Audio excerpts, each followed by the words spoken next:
Começa agora mais um programa Hora Extra e nesta edição você confere as seguintes notícias.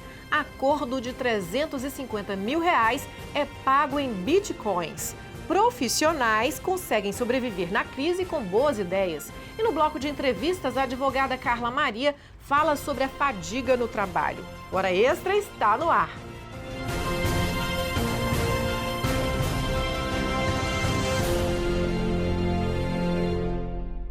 Crise é a época ideal para rever estratégias, se adaptar ao gosto e condições do consumidor e sair ainda mais fortalecido. Foi o que fizeram os profissionais desta matéria. Confira.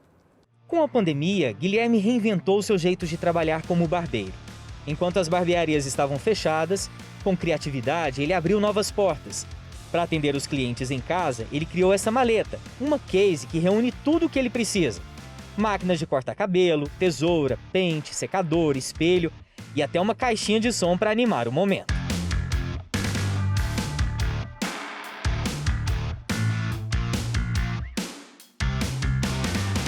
A gente leva a case junto com a gente, nos apartamentos, no escritório, no trabalho, onde a pessoa estiver.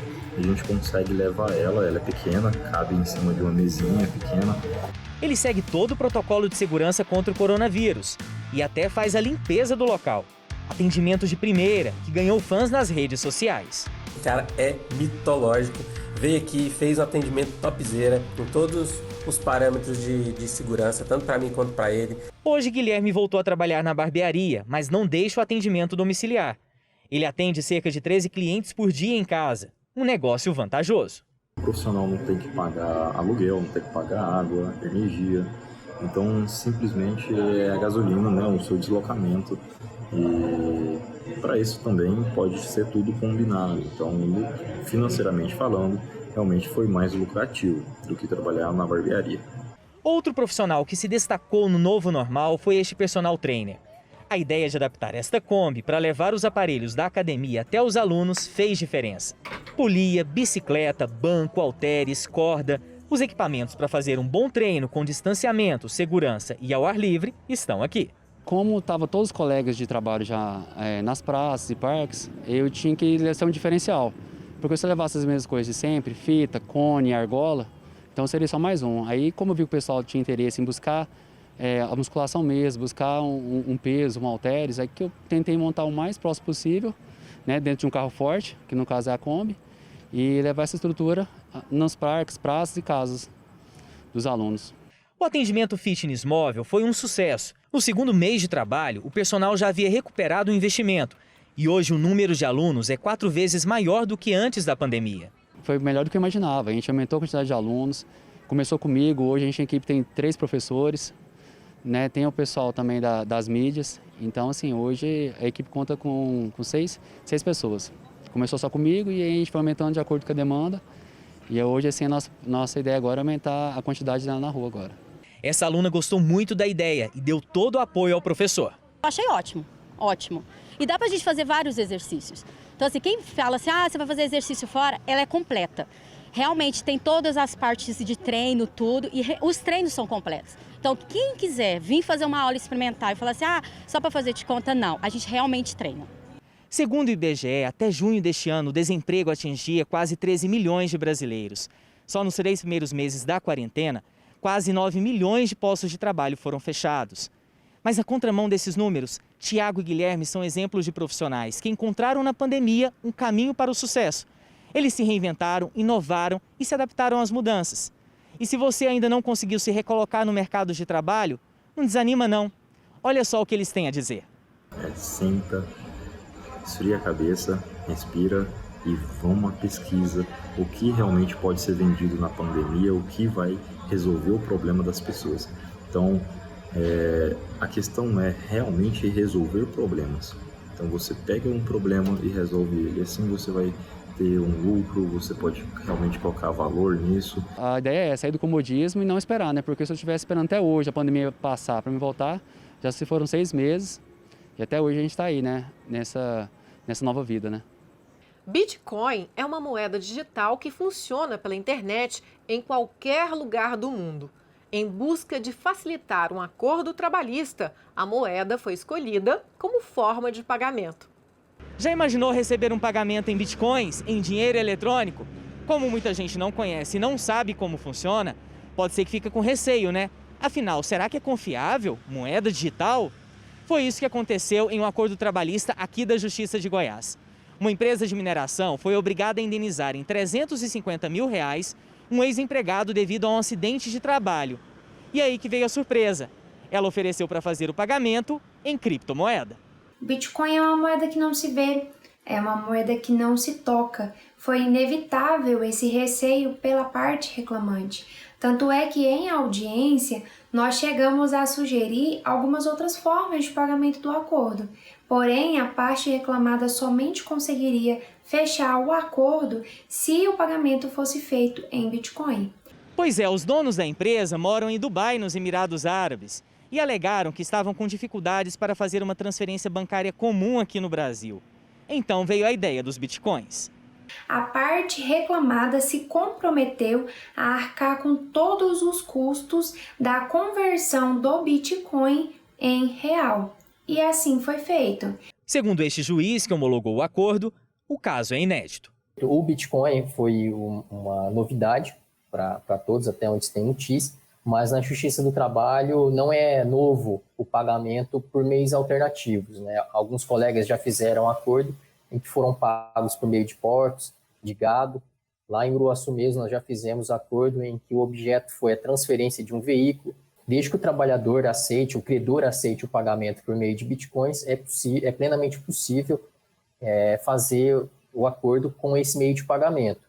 Até chegarem no acordo, o processo demorou cerca de 3 meses, mas no final as partes ficaram satisfeitas. Foi uma conciliação feita em meio à pandemia, em que o uso da tecnologia foi fundamental, não só por causa da moeda eletrônica, mas também porque as audiências foram realizadas por teleconferência, conectando o Brasil ao Oriente Médio.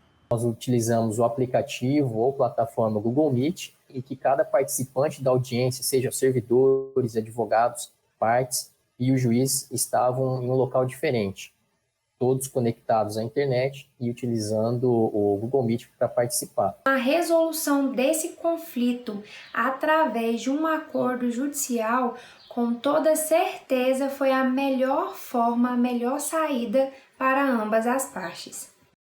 No próximo bloco, a advogada Carla Maria fala sobre a fadiga no trabalho e a prevenção de uma das maiores causas de doenças e acidentes de trabalho. Voltamos já.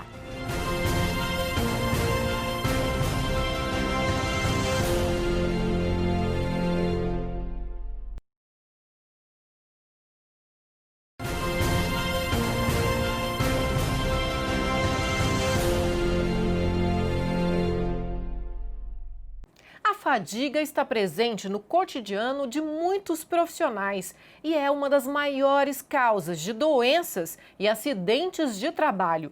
Por isso é importante saber os sintomas e as formas de prevenção, já que ela pode interferir na rotina de trabalho e no rendimento do profissional. E para falar sobre a fadiga mental e física e relações sustentáveis de trabalho, nós conversamos hoje com a advogada Carla Maria, que é doutora em psicologia pela PUC Goiás. Seja bem-vinda novamente à Hora Extra. Muito obrigada, Fabíola. Doutora Carla, o que é fadiga do trabalhador e como ela se manifesta? A fadiga é um quadro de extenuação física, né, ou mental. Ela se estabelece a partir do momento em que a gente não respeita os nossos limites. Então, qualquer pessoa pode apresentar um quadro de fadiga, desde uma criança até um idoso, né? Mas no trabalho, quais são os inconvenientes?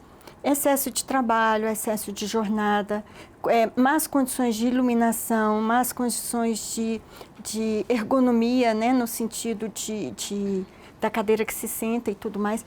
É aquilo que vai te arrastando até que você fica sem condições, tão cansado, né? No caso, por exemplo, a fadiga crônica, você descansa e consegue retomar suas atividades. No caso da fadiga aguda, não. Você precisa de ajuda de profissional de saúde mental. E nessa época de trabalho remoto, as pessoas não estavam acostumadas no trabalho remoto, a fadiga pode aparecer com mais frequência, enquanto não há essa adaptação? Sim, inclusive, Fabíola, nós estamos com uma comissão de saúde mental no trabalho, no Fórum de Saúde e Segurança do Trabalho da cidade de Goiás, né? E temos realizado várias lives. Esse termo da fadiga, esse tema, nasceu justamente no desejo de refletirmos ele durante o Abril Verde. E aí veio a pandemia. Então, nós começamos a fazer os encontros virtuais para reflexão, né? Então, o trabalho em home office, ele já existia antes da pandemia, mas foi aumentando durante a pandemia. Então, o correto é que poucos de nós sabemos ou sabíamos como lidar com esse trabalho. Num primeiro momento parece ser mais fácil, porque você está em casa, você não tem que sair. Mas num segundo momento, os estudiosos que têm feito parte dessas lives nossas do fórum, né, têm dito assim da necessidade de você estabelecer uma rotina, né? Você levantar, você vestir uma roupa como se fosse para trabalhar, não aquela especificamente, né? Mas fazer exercícios, fazer as pausas. Então, de novo, é o cuidado que você tem que ter com você mesmo. É o autolimite que você se impõe para você cuidar do seu organismo. Como a fadiga do trabalhador, seja física ou mental, pode afetar o ambiente de trabalho? Olha, eu participei de uma semana de prevenção de acidentes de trabalho numa mineradora no norte do estado. E foi muito interessante. Eu fiz 17 palestras, uma psicóloga fez 32. Nós trabalhamos com todos os trabalhadores daquela empresa. É uma empresa que tem revezamento, turnos de revezamento. Então, o pessoal trabalha tanto à noite quanto de dia, né? E quando nós preparamos aquela palestra, que foi justamente com profissionais de saúde mental e ergonomistas também, nós percebemos que, naquele caso, aquela empresa, ela já tinha todos os cuidados externos, vamos dizer assim, coletivos, né? No sentido, o aparelho que apita quando percebe que o motorista está querendo dormir, alguma coisa assim, né? Então, várias estratégias a empresa já utilizava. Então, na minha opinião, enquanto prevencionista, o empregador deve procurar utilizar tudo que ele puder, tudo que estiver no mercado, que for disponível. Por quê? A fadiga, por exemplo, no caso de você exercer uma função que possa causar perigo a outrem, né? Ela é mortal. Você cochilou, você dormiu, você morre, você mata, né? Então, nós trabalhamos muito com esses trabalhadores a questão do gerenciar a própria fadiga, né? Você gerencia a sua fadiga e aí nós estabelecemos mecanismos de reflexão, de compartilhamento e cada um deles foi contando o que fazia, né, para evitar essa fadiga. Então, e tem muito, né? Eles sofrem preconceitos, por exemplo, a esposa de um chegava e dizia, mas você não trabalha assim, você não pega pesado em nada, por que você tem que dormir tanto, né? Aí ele explicou, ele falou assim, porque eu trabalho com um painel que se eu dormir, eu acabo com todo mundo, né? Então, assim, essa consciência que as pessoas têm. Então, o trabalhador, ele tem que lidar tanto com o trabalho, quanto com a família, quanto com o meio social. Uma coisa que a gente trabalhou muito com eles foi assim, não se achar, porque está no seu horário de repouso, que era de dia, por exemplo, que ele já trabalhou à noite, né? Não achar que tem que achar um segundo, um terceiro emprego para preencher aquele tempo. Ele não está à toa. É o momento dele descansar, né? Então, eu acho que é o seguinte, que enquanto empregador, buscar todos os mecanismos disponíveis pela saúde e segurança no trabalho, para evitar a fadiga, para acordar o trabalhador, para evitar o acidente, a doença e tudo que for possível.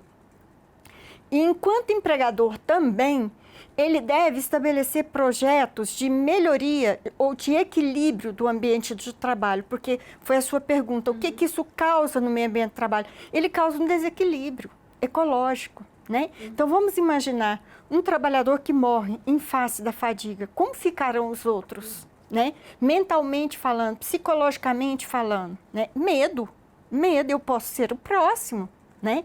Então, o empregador, ele deve não só buscar essas estratégias físicas, materiais, como também esse cuidado com a reflexão interna, né? De perceber quais são os mecanismos que o empregado pode desenvolver para enfrentar aquela atividade, né? E aí vai desde o uso de álcool, de outras drogas, né? Para suportar aquela atividade e trabalhar com a mobilização subjetiva daquele trabalhador, empoderando-o para que ele possa enfrentar as dificuldades que ele pode encontrar. Por exemplo, o próprio ambiente familiar, cobrando dele estar acordado e tudo mais. Então, envolver a família para eles perceberem que aquela pessoa precisa de descanso, que ele não está à toa. Com certeza. Doutora Carla, nós vamos agora para um rápido intervalo. Hoje estamos conversando com a advogada Carla Maria, doutora em psicologia, sobre a fadiga no trabalho, causas, sintomas e prevenção. Não saia daí, voltamos já.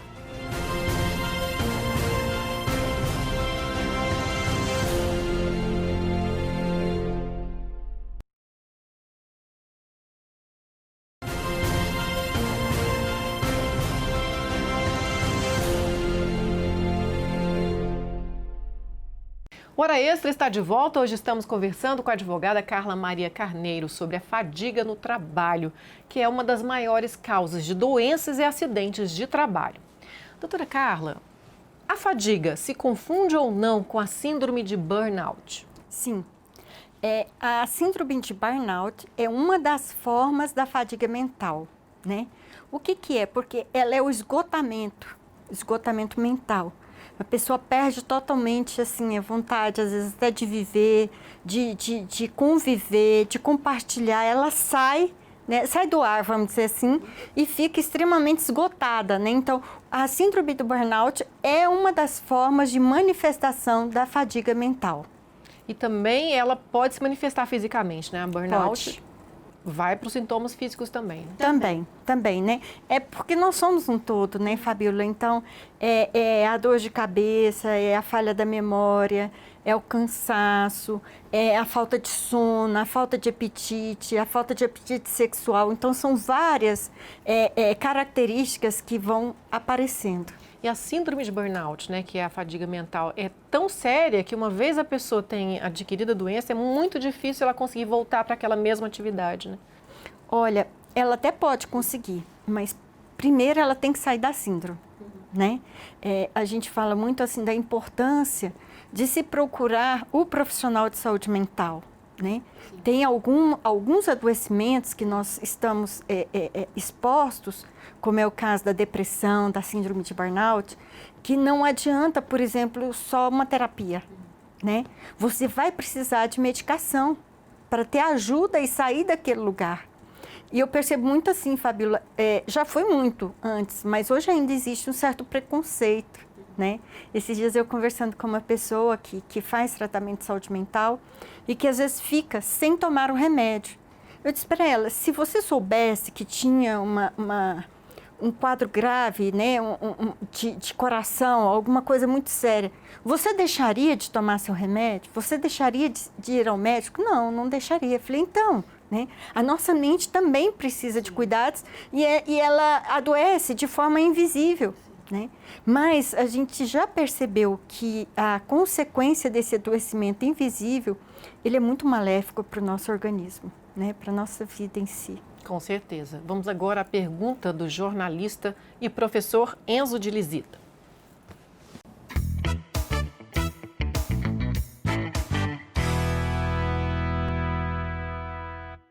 Olá, Carla. Queria fazer duas perguntas em uma. Primeiro, quais são os principais fatores que levam à fadiga do trabalhador? E a outra é o seguinte, o ambiente físico do trabalhador, ou seja, onde ele está trabalhando, isso pode também contribuir para a fadiga dele? Sim, né? O que leva no trabalho à fadiga do trabalhador? O próprio ritmo de trabalho pode levar, quer seja ele monótono, né? Quer seja ele extremamente acelerado. O tipo de gestão organizacional, né? É uma gestão que me respeita, que me trata de forma digna, ou é uma gestão que está sempre ali colocando ferrão no gado para ver se anda e se, né? A gente sabe que existe tudo nessa vida. Então, são essas características que podem me levar ou não a essa fadiga no trabalho.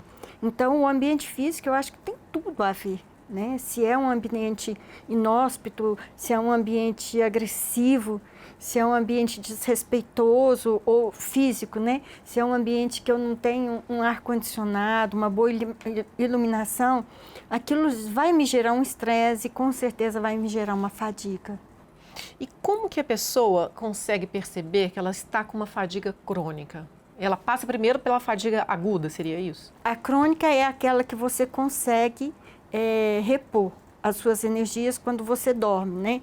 Vamos dizer, é quando você está assim, eu estou tão cansada, que a hora que eu paro, eu durmo aquele sono de 7, 8 horas seguidas, né? Que eu não estava nem esperando por ele, mas ao final daquele sono eu estou bem, né? A aguda é aquela que não adianta. Geralmente, você vai perceber a aguda quando a pessoa entra num círculo vicioso, né? Ela já não dorme mais. Ela não descansa mais. Você olha para ela, a pessoa está acabada, né? Então, ali ela precisa de ajuda. Doutora Carla, o Fórum de Saúde e Segurança do Trabalho do Estado de Goiás lançou recentemente uma cartilha para tratar do tema. Você poderia falar um pouquinho desse trabalho e como a pessoa pode acessar a cartilha e as informações nela contidas? Falo com muito amor. Fabíola, foi um trabalho voluntário, né, feito pelos componentes do Fórum. E como eu te disse no início, nós queríamos refletir esse tema na época do Abril Verde, né, que é justamente a questão da segurança no trabalho. Então, o desdobramento de tudo que nós fomos construindo foi essa cartilha. Essa cartilha ela foi elaborada por uma equipe de profissionais de saúde mental que foram assim brilhantemente coordenados pela doutora Priscila Paiva Dias, que é uma psicóloga também organizacional. As pessoas, médicos também participaram, foram contribuindo, né? E houve então aquela soma. Um dos principais pontos da cartilha, que é eletrônica, né? E está disponível no site do Fórum de Saúde e Segurança do Trabalho do Estado de Goiás, que é FSSTGO, é que ela disponibiliza vários contatos de ajuda de saúde mental, tanto gratuitos quanto a preço popular. O nosso desejo é de atingir essas pessoas que às vezes não têm tempo ou não têm condições financeiras de ter acesso a esse tipo de tratamento, né? E permitir que essas pessoas, todas elas possam ter esse acesso. Tanto que nós já estamos preparando para lançar uma próxima cartilha, que vai ser do projeto Florescer, a história do girassol. O girassol, quando falta o sol, ele se volta para o outro, né? Então, nós vamos estar trabalhando sobre o que é depressão, o que é o suicídio e como a gente faz para prevenir esse suicídio. Então, tanto a gente, enquanto agente adoecido, né? Quanto também um agente adoecedor, que possa estar fazendo aquilo sem perceber, né? Quanto o cuidador, né? Sentidos assim, o que você pode falar para a pessoa, o que você não deve falar para a pessoa. Mas, voltando ao tema da fadiga, uma das coisas muito importantes no sentido da prevenção da fadiga, importantíssimo, são os hábitos saudáveis, né? De alimentação, de lazer, de convívio familiar e social, de práticas esportivas, né? Então, esse é o remédio. Esse é o remédio para a gente não cair naquele lugar da síndrome do burnout, né, da fadiga aguda. É a prevenção. Então, é o autocuidado. Isso também vale para a depressão, por exemplo. Sim, com né? certeza. Você não pode deixar chegar no ponto que você já não consegue nem pedir socorro mais. Né? Você vai se cuidando, você vai se conhecendo, vai se percebendo e vai limitando, olha, estou trabalhando demais, estou fazendo coisas demais. Então, você mesmo vai fechando aquele ciclo e procurando se restabelecer, restaurar a sua saúde. Muito obrigada pelas informações agradeço. tão importantes sobre a fadiga no trabalho. Eu que agradeço. Ok, o Hora Extra fica por aqui. Obrigada por sua atenção. Nós conversamos hoje com a advogada Carla Maria sobre a fadiga no trabalho, causas e formas de prevenção. Até a próxima semana e não deixe de acompanhar mais notícias do TRT de Goiás pelo portal, pela rádio web e pelas redes sociais. Até lá!